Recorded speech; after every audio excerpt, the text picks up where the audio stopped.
In this video, we cover the war in 1916. This year saw large offensives on both the east and western fronts, with also the only major sea battle of the war. On the western front, the new leader of the German military, Erich von Falkenhayn, was wanting to make a bold move. He knew that the Germans could not replace their casualties as reliably as the Allies, so he needed to make the Allies lose more men than them. He had to force them to do this, however, so he attacked a French fortification named Verdun, one that would be too costly for the French to give up without a fight.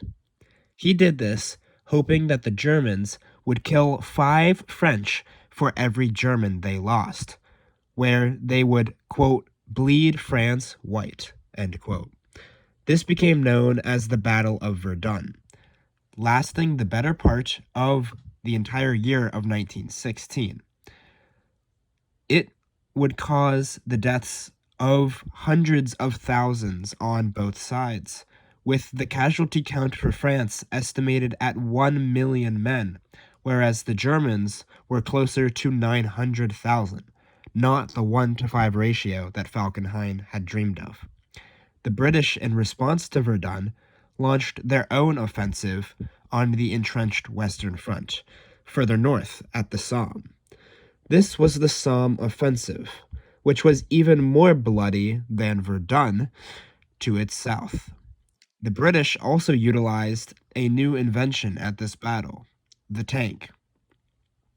The Russians, after getting pushed back into their territory during 1915, flipped the momentum with the Brusilov offensive, taking hundreds of square miles back from Austria and Germany and causing even more casualties than Verdun and the Somme.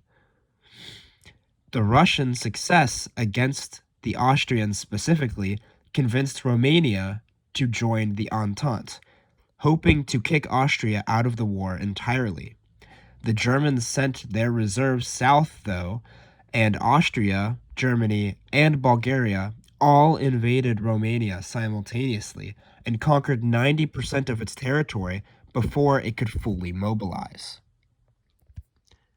The Italian campaign was a constant meat grinder, with Isonzo being the hotspot for battles regularly, the casualties piling up there too. All the fronts were once again stable and stalemated. The seas, however, were a different story. In the North Sea, between Germany and England proper, the British and German dreadnoughts caught each other on May 31st, and for 2 whole days fought in the waters. The British took more casualties and damage to their fleet, but the Germans ended up retreating, the battle being declared a stalemate, but the Germans would retreat their fleet back to its harbor for the rest of the war. This ensured naval dominance for the Entente for the rest of the conflict. That's all for 1916. Heavy fighting and casualties on both the eastern and western front, Romania joining the war and quickly being conquered, and all other fronts being stalemated and gridlocked. Join us for 1917 next time. Thank you, comment, like, and subscribe.